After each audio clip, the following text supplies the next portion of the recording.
Perfecto. Perfecto. Muy bien, Fernando. Bienvenido. Muchas gracias por participar del coloquio y estamos muy interesados en escuchar tu trabajo y el de tu equipo de trabajo. Dale. Bueno, perfecto. Muchas gracias, Oscar. Un gusto y un saludo a todas las personas que nos estén escuchando ahora en directo o en diferido después. Les cuento, mi nombre es Fernando Rodríguez Añón. Yo soy en este momento punto focal de la red MENENGAGE en Uruguay. Y bueno, junto a la red, que lleva unos años trabajando por aquí, se generan diferentes iniciativas. Una de ellas fue la de la generación de este texto, de este libro, que lo compilaron Patricia Piris y Darío Barra Casals. Darío era el punto focal hasta hace poco en Uruguay, hasta el año pasado. Ahora está en la coordinación junto con Hernando de MENENGAGE Latinoamérica. Y bueno, ambos compañeros con Patricia hicieron esta compilación que ya les voy a pasar a presentar. Les dejo el link para que la puedan descargar allí de forma libre y gratuita. Es una publicación que se hizo digital y tuvo el apoyo del UFPA. Y bueno, este es el texto ahí, para que tengan una visión. Este es el formato papel, que tenemos algunas ediciones por acá por Uruguay. Y voy a ver si puedo compartir una breve presentación que nos preparó Patricia, que lamentablemente no pudo llegar. Denme un segundo, que ya voy a intentar compartirlo.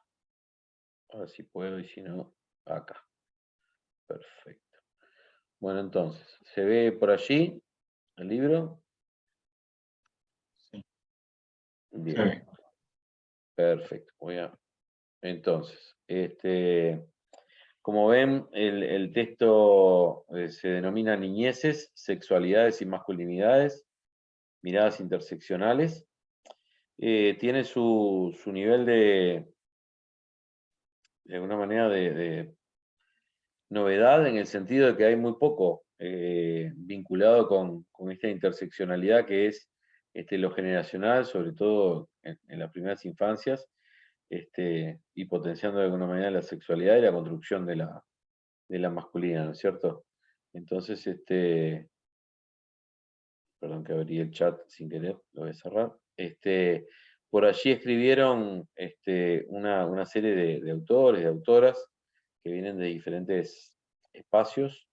Por allí tienen los nombres: Analía Nilda Lacuaniti, Diana Vázquez Rovira, bueno, Darío Barracasal, David Kaplum, Diego Daniel Paliza, Jero Aparicio Viña, María Gabriela Córdoba, María Franco Piris, Mónica Pacheco Tolentino y Patricia Piris Bonilla.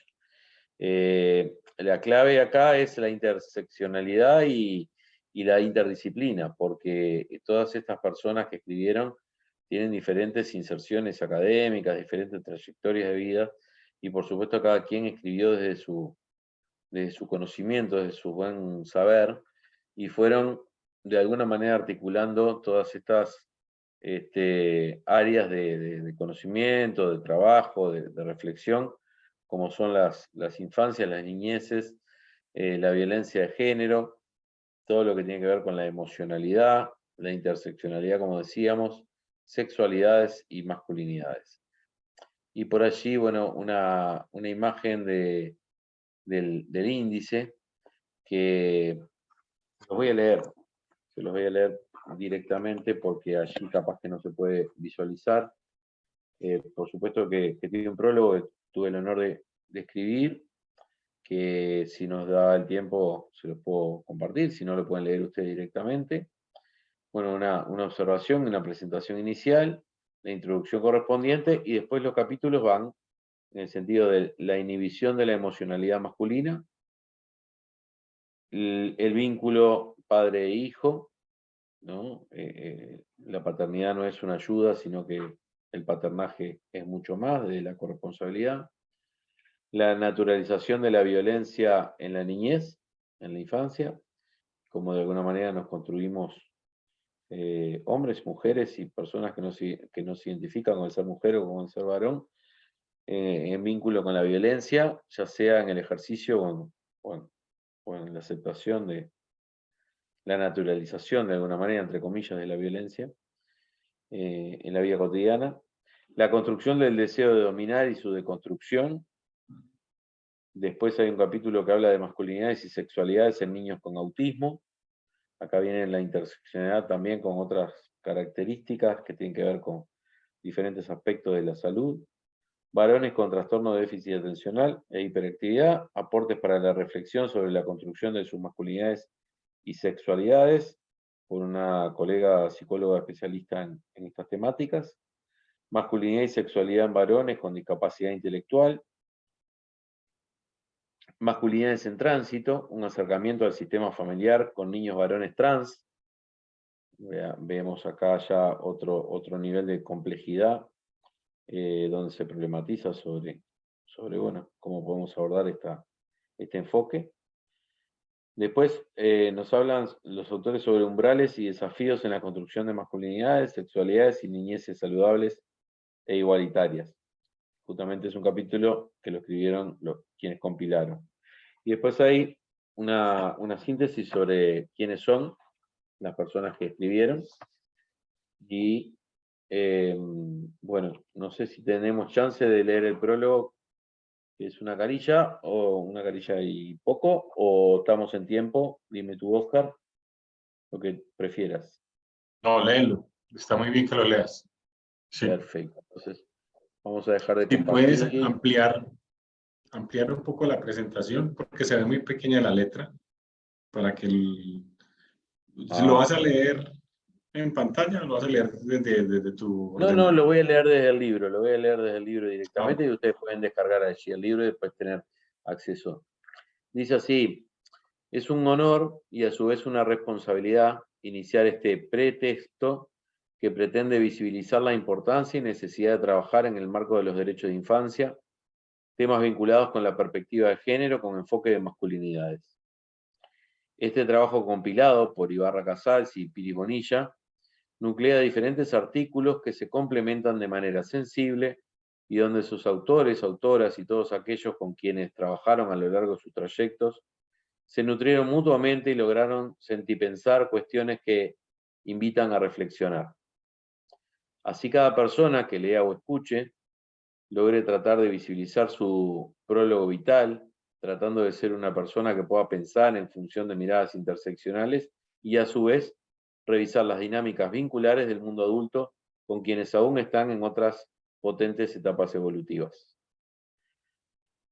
No tengo dudas de que con gran satisfacción, compromiso y responsabilidad, la red Men Engage tomará este insumo para continuar trabajando junto a quienes la integran en lo personal subjetivo y en lo colectivo en conjunto con otros. En este momento de transición, donde he asumido recientemente el rol como punto focal de la red de masculinidades Men Engage Uruguay, quiero destacar la importancia de contar con un equipo de personas formadas, trabajadas y en constante revisión que hacen posible este tipo de materiales, con énfasis en esta oportunidad en niñeces, sexualidades y masculinidades. A lo largo del libro nos encontramos con la invitación a trabajar en el sentido de construir lógicas binarias que desde lo cultural se encuentran disponibles como modelos identificatorios hegemónicos.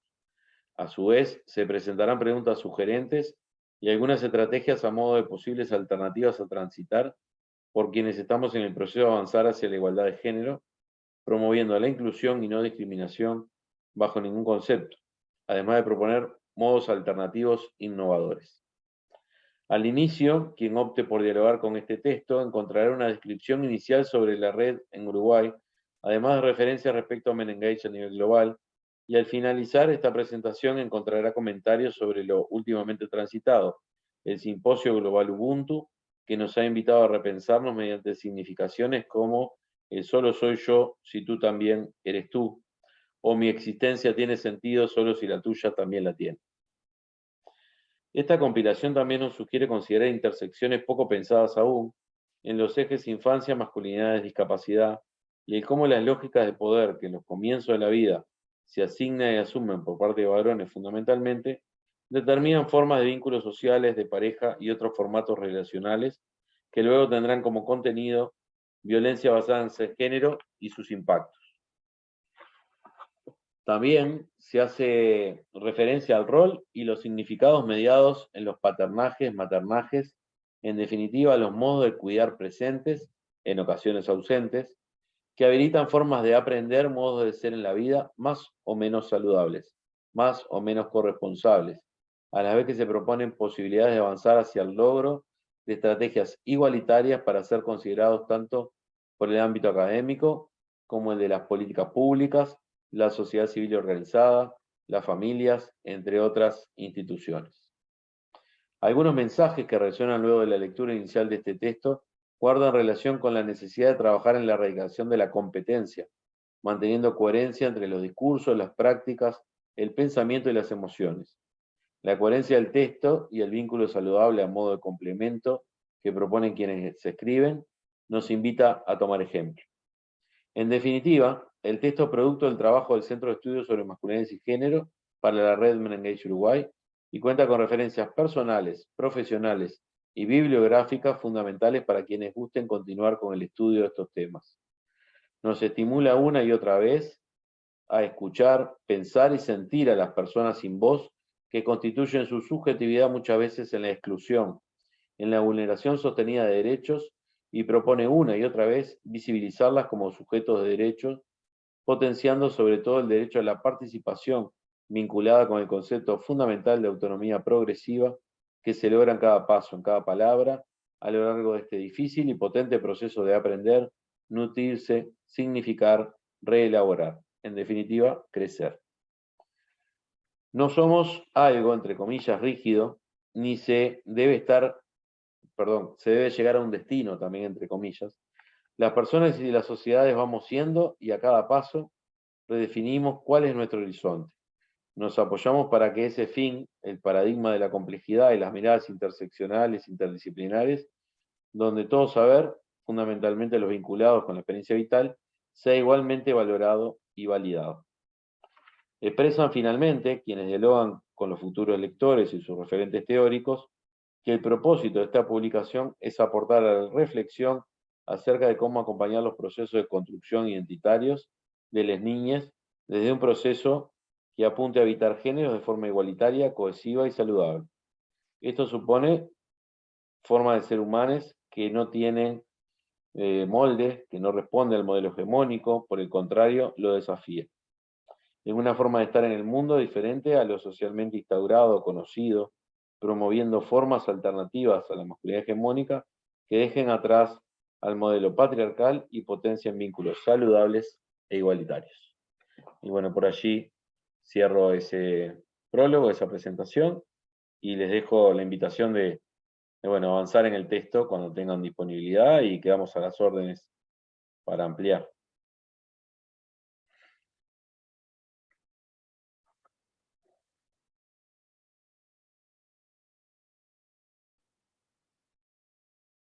Fernando, hasta ahí iría la presentación. Yo creo que sí, que con eso es más que suficiente como para invitar a la lectura a Una quienes invitación. nos estén Bueno, siguiendo. muy bien. No han llegado entonces para la otra presentación. Bueno, Bueno, no hay problema. abramos un espacio, Fernando, para conversar con quienes están presentes, con Tere, Fontalvo, Ana, Bajín, Yasmín. Y a mí también me generan algunas inquietudes. Entonces, ¿quién quiere plantear algún comentario, pregunta para Fernando?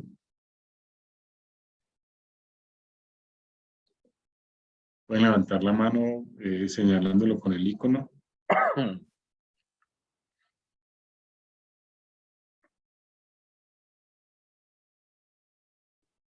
Bueno, por el momento nadie ha levantado la mano. Entonces, Fernando, tengo una inquietud muy genérica y es el asunto de, me dio a mí la sensación de que hay un gran interés en el tema desarrollo o la comprensión de la emocionalidad en la niñez, ¿no? Y cuando uno habla de salud, inmediatamente se le aparece como un automatismo mental, un asunto que tiene que ver con las normalidades. Cuando se habla de hegemonías, sobre todo cuando se habla de lo cisgénero y de lo heteronormativo, entonces se presume que hay una normalidad. ¿Cómo se maneja la tensión ahí en el texto de lo que tú viste? La tensión entre esa exigencia de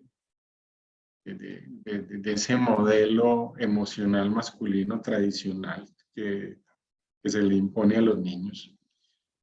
Y esta apuesta que pone en cuestión esa hegemonía, porque en el lenguaje ustedes lo introducen desde la perspectiva de una autonomía progresiva. Ahí parece que hay una salida, pero ¿cómo se concibe en el libro ese problema? Bueno, sí, en realidad está en diferentes momentos citada digamos, el mundo emocional en el texto, ¿no? Sin duda que tiene que ver con la construcción de la subjetividad humana. Las emociones son parte de la vida, ¿no?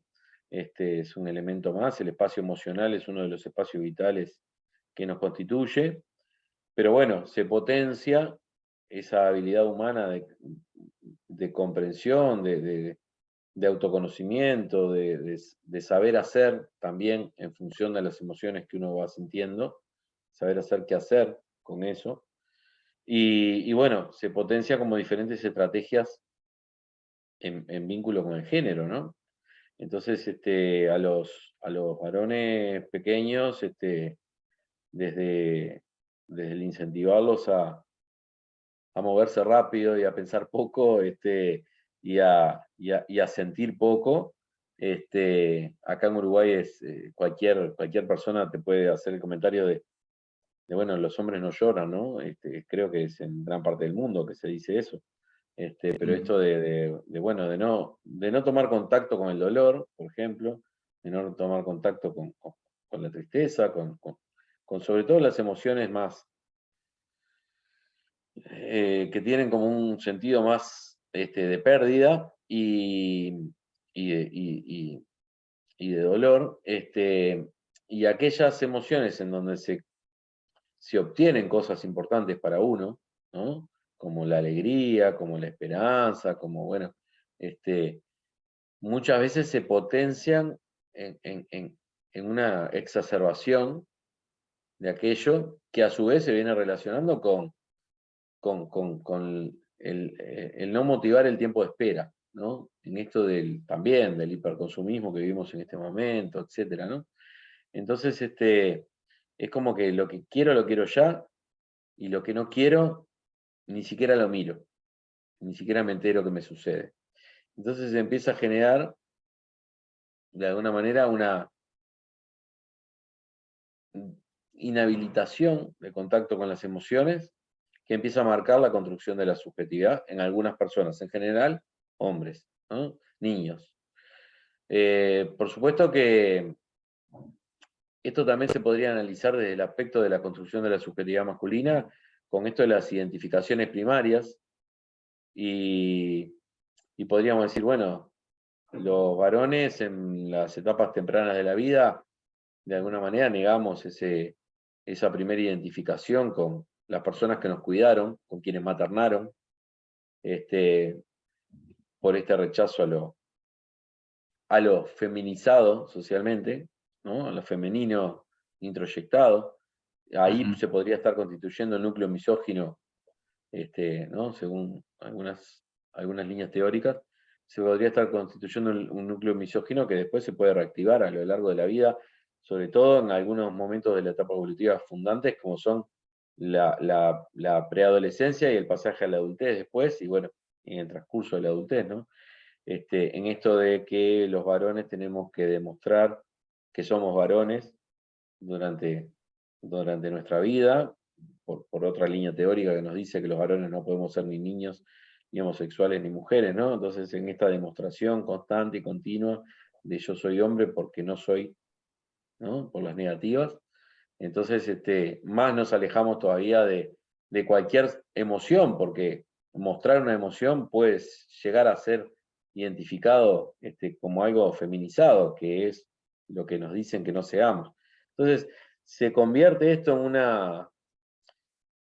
una bola de nieve difícil de frenar, difícil de parar y que nos empuja de alguna manera hacia la violencia. Esto no lo digo como justificación para los varones, sino como modelo comprensivo. Tenemos que hacernos responsables de esto para no ejercer esa violencia justamente, ¿no?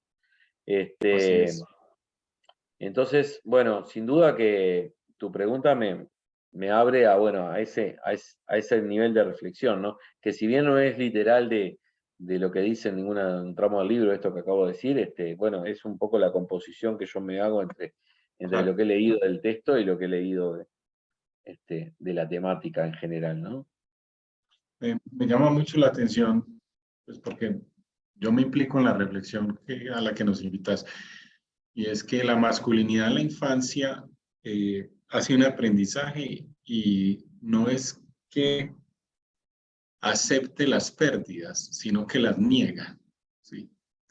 Entonces, ese núcleo emocional de la negación de las emociones suaves y tristes, que tienen que ver lo suave con lo femenino y lo triste con la pérdida, ese núcleo se niega a vivir eso, se rechaza.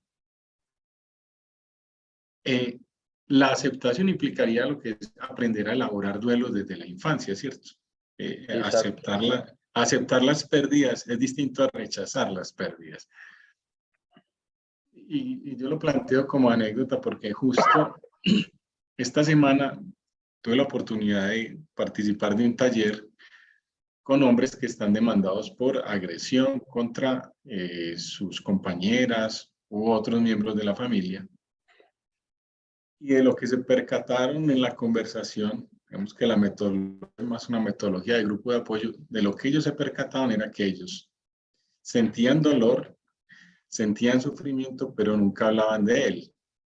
O sea, ese niño que ustedes están ahí describiendo, abordando, persiste en la adultez, pero las consecuencias de esa actitud, de esa posición, si lo podemos nombrar así, frente al otro, frente al dolor, frente al semejante, ya en la adultez producen es violencia y agresión, ¿sí? Entonces, eh, Exacto. hay muy interesante explorar muchísimo más cómo es la educación emocional del hombre, de lo masculino, y cómo darle apertura a esas otras perspectivas y vivencias.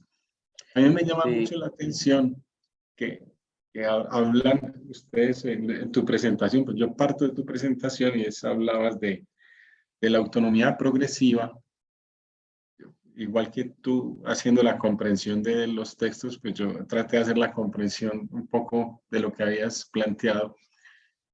Y hay un elemento ahí atravesando el texto, que creo que hay varios capítulos que están centrados en el tema de salud y algunos seguramente están escritos por psicólogos. Entonces sí. me pregunté, ¿por qué no hablar, por qué el texto no hablaría más de madurez emocional, por decir algo, y se centró más en la autonomía progresiva? ¿Cómo está, cómo es ese concepto de autonomía progresiva hace, teje, teje parte de los capítulos o cuál es la apuesta allí Claro. con ese concepto?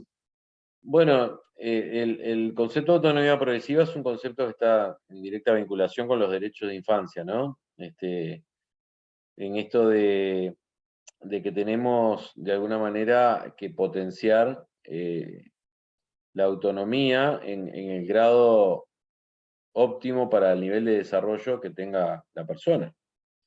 Entonces, cuando tiene 2 años, bueno, incentivarlo al hablar, a la comprensión de los significados, de los símbolos, al juego. Cuando tiene, no sé, 5 años, ¿no? Determinados ejercicios, movimientos, elección de quizá alguna prenda de vestir que más le guste, y a la edad donde, bueno, los niños empiezan a querer cerrar la puerta del baño cuando van, ¿no? Entonces tener un lugar más privado o tener su propio rincón de juego, su propia habitación, si fueran las condiciones socioeconómicas que lo habilitaran. O, por ejemplo, cuando van a la escuela y uno les pregunta, ¿y qué hiciste hoy en la escuela? Y no te quieren contar, porque es un lugar privado, ¿no? Entonces, poder respetar eso, poder respetar la privacidad, poder respetar los límites, que también las infancias nos invitan a los adultos a que respetemos, ¿no? No invadir. Enseñar lo que es el cuerpo, las partes del cuerpo, la autonomía que tiene que tener con que no cualquier persona pueda tocar su cuerpo, puede invadir su espacio, ¿no?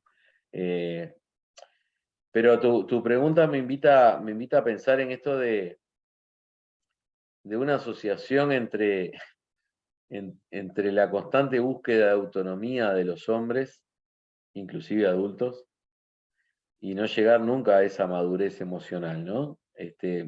Por algún lado lo tomé por ese lado, porque me parece que sí, que Una paradoja. que es una paradoja, porque si bien el concepto de autonomía lo hemos escuchado mucho más vinculado a la autonomía y el empoderamiento de las mujeres, ¿no? En esto de la autonomía económica, la autonomía física, la autonomía en la toma de decisiones y en la participación social y política, también en esto de que género relacional nos damos cuenta de que los hombres somos muy pocos autónomos, por ejemplo, en autoadministrar nuestras emociones, en autorregular lo que nos sucede, en responder de manera saludable ante situaciones que nos generan tensión, fricción, enojo. Y muchas veces buscamos a otras terceras personas, por lo general mujeres, para que nos ayuden a regular nuestra vida cotidiana, ¿no? Desde las emociones hasta las tareas domésticas más cotidianas o el cuidado, aun cuando nosotros mismos necesitamos ser cuidados, ¿no? Esto es un paradigma más tradicional. Entonces, a mí me gustaría, si me permitís, Oscar, relacionar esto con lo que veníamos hablando en la pregunta anterior. Claro. Hay negaciones, hay preguntas que no nos hacemos o que no nos hacen a los hombres y que serían fundantes. Acá en la campaña de paternidad de Menquer en Uruguay, hace un par de años, hicimos para el Día del Padre un video que decíamos, hay preguntas que nos constituyen, a veces por su ausencia. Y por ejemplo, una de las preguntas es, ¿les decimos a los niños, les preguntamos si quieren ser papás algún día en el futuro? Si se imaginan paternando, cuidando, criando. Le preguntamos a los adolescentes cómo piensan planificar su vida sexual para que sea basada en el disfrute y en el placer de las personas que estén involucradas y que puedan separar eso de la vida reproductiva. Les preguntamos a los adolescentes, jóvenes, cuando empiezan en su primer momento de ejercicio de la sexualidad, si están pensando cómo llevar adelante la sexualidad de una forma sana para las personas que estén involucradas, saludable, cómo piensan elegir a una eventual pareja con quien quisieran tener un hijo.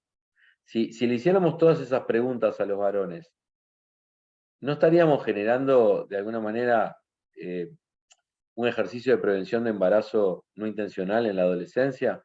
¿No estaríamos generando un ejercicio de una sexualidad no abusiva por parte de los varones, que muchas veces copiamos el modelo porno autoritario, Claro. ¿no? Hegemónico, y porque entendemos que eso es lo que corresponde, porque es lo que a veces a edades muy, muy, muy tempranas se tiene acceso por redes sociales, por el internet, etcétera, ¿no? Entonces, ¿cuánta falta nos hace hablar con niños y con niñas y con infancias en general, con adolescentes, sobre qué sienten, qué piensan sobre su cuerpo, sobre su vida, tratar de ayudarles a administrar todo ese cúmulo de sensaciones que se van viviendo en diferentes momentos de las etapas evolutivas, y también, ¿por qué no?, aprender de ellos y de ellas, a cómo son las mejores formas de responder desde la adultez a esa demanda de, muchas veces, de conocimiento, de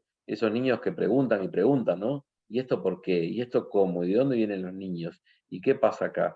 Y uno a veces se queda mudo, no contesta, no responde, porque no sabe qué contestar, o contesta una cosa que no es la real, ¿no?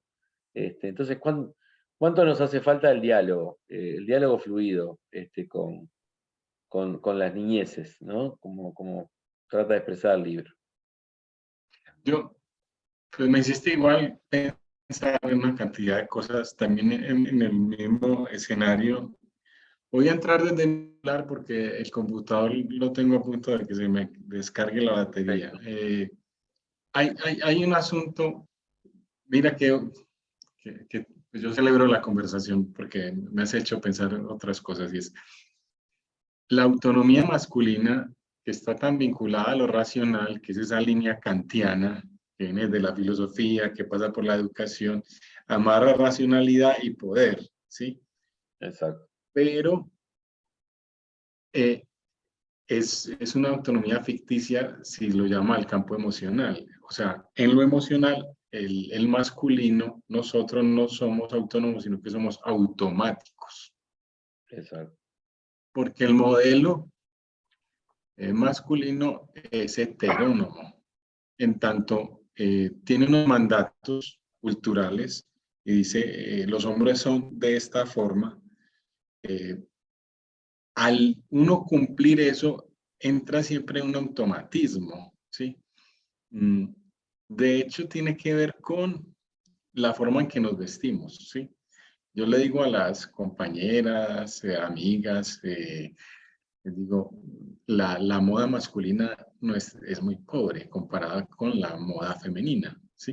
Entonces yo paso por una tienda y veo que hay una gran diversidad. Esa estética tiene que ver con estilos de emocionar. Las mujeres tienen más posibilidades de emocionar su estética de distintas formas y ser más creativas. Nosotros somos homogéneos, que la chaqueta, el blue jean o el blazer y una corbata y para de contar, ¿sí? Y ya, pues, hablando pues de masculinidad hegemónica, ¿sí? Entonces, son automatismos, no hay autonomía, ¿sí? Exacto. Es muy particular porque justo ese exceso de poder en la racionalidad tiene un desbalance en el mundo emocional. Y es muy revelador. Toda la línea que hiciste, porque trazaste una línea progresiva o que en psicología llaman psicología evolutiva, ¿sí? Es muy Sí. reveladora, muy Y hay reveladora. una cosa, Oscar, que aquí se trabaja muy bien, en el texto, que es como los estereotipos de género impactan impactan igual, pero después producen efectos distintos en aquellas personas que, por ejemplo, tienen una discapacidad, ¿no? Entonces, cómo se potencian en algunos aspectos los estereotipos y se afectan en otros sentidos, ¿no? Porque si nosotros le pedimos a un niño, ¿no?, que sea un varón hegemónico, entonces que sea racional, que no esté en contacto con las emociones, que, que, que- que ejerza cierto nivel de violencia hacia sus pares y hacia las niñas. O sea, se lo vamos a pedir sin darnos cuenta que se lo estamos pidiendo desde la sociedad, ¿no? Pero entonces, estos niños por ahí no pueden cumplir con todos estos mandatos, ¿no? Por determinada condición particular de una discapacidad. Entonces, ¿qué va a tender a pasar ahí? ¿No? Va a haber una doble discriminación por la discapacidad y porque no puede cumplir con el mandato machista hegemónico. Va a haber una exacerbación de algún área donde sí pueda desplegar esa masculinidad y compense de alguna manera en donde no la puede desplegar. Si trazamos un paralelismo con lo que nos pasa muchas veces a los hombres adultos, en esto de querer ser proveedores económicos para cumplir con el mandato, y entonces cuando quedamos sin trabajo, se sufre muchísimo. De hecho, hay el gran índice de suicidios que hay muchas veces en varones adultos, padres de familia, proveedores, a través de una crisis económica, ¿no? Acá en Uruguay pasó en el 2002, bueno, en diferentes países latinoamericanos, cuando hay una crisis económica muy importante, sube la tasa de suicidios en determinada capa social que era justamente más cercano a la clase media, por llamarlo de alguna manera, ¿no? O sea, son aquellos hombres que ya no pudieron cumplir con el mandato de ser proveedores. En Lo mismo Colombia se pasa con la suicidan, sexualidad. ¿Eh? en Colombia se suicidan 7 u 8 veces más los hombres que las mujeres. Eso es un Exacto, indicador de justo de cómo no hay una comprensión de la vida emocional. exacto, Y el hombre no sabe enfrentar el fracaso de alguna manera frente a sus propios exacto. modelos. Sí. Sí, sí, a mí me ha tocado dar talleres últimamente con compañeras muy sensibles al tema, a grupos de hombres, y las compañeras lo que nos dicen siempre es, lo que pasa es que las mujeres hablamos entre nosotras de lo que nos pasa. Entonces, si ustedes tuvieran la oportunidad de hablar con honestidad y de lo que les pasa en profundidad con otros hombres, conocidos o desconocidos, no importa, y con otras personas en general, ¿no? Estarían mucho más aliviados. Entonces, se enfermarían menos, sufrirían menos, la pasarían mejor. Y qué mensaje, ¿no? Entonces, todo esto tiene que ver justamente con cuestiones que se aprenden desde la cuna, ¿no? No es que los hombres adultos tenemos problemas. O sea, es una construcción. Y es una construcción que ya está disponible para nosotros antes de llegar al mundo. Entonces llegamos y todo lo que estaba ahí disponible es asignado y es asumido.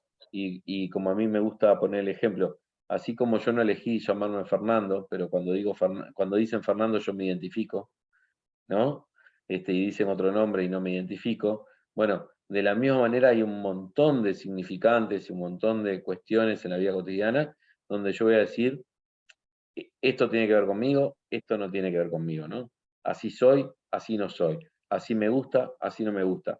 Pero todo ese repertorio no lo elegí necesariamente yo. Pero en algún momento lo asumí como propio.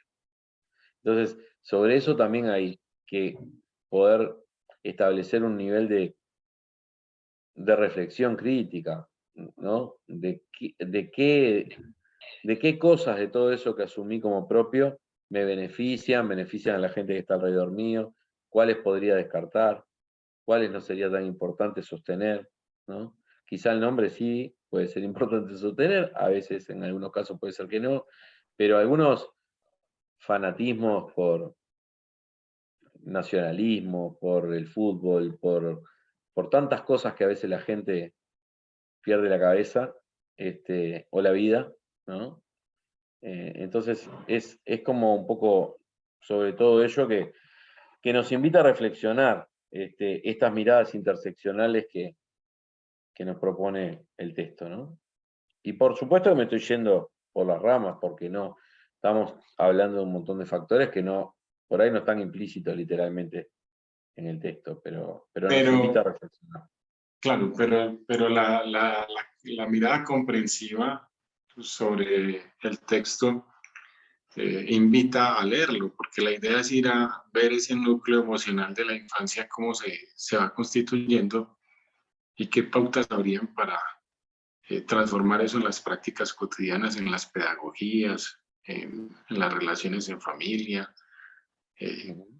claro, romper los estereotipos en las respuestas que dan padres y madres o educadores, alternadores a sus hijos y a sus hijas.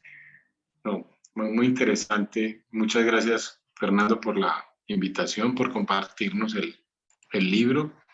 No sé si alguien finalmente se anime a levantar la mano o a decirnos, a hacernos algún comentario sobre tu texto, o vamos cerrando allí. Bueno, veamos si Ana, Tere o Yasmín, y si no, para mí es un placer lo compartido y bueno, ojalá lo disfruten. Muy bien. Entonces, vamos cerrando acá. Damos las gracias a Jimmy. Jimmy, ¿tienes algo para decirnos para cerrar este espacio? No, mi estimado Oscar, nuevamente felicitando a Fernando. Excelente su ponencia, excelente libro. Por seguro que lo vamos a leer, que vamos a ingresar el link. De igual manera, este video será subido para YouTube una vez que estemos con todas las mesas terminadas. Entonces se les compartirá también los links para que puedan revisar y para que puedan compartir con la gente que ustedes deseen. Por mi parte, eso sería todo. ¿Quieren ustedes dar alguna observación de cierre, alguna conclusión? Tienen la apertura completamente. Muy Gracias, bien. Jimmy. Muchas gracias a todos y todas. Y entonces veremos luego. Fernando, gracias por todo. Gracias, Oscar, a las órdenes. Estamos en contacto. Hasta mañana. Perfecto.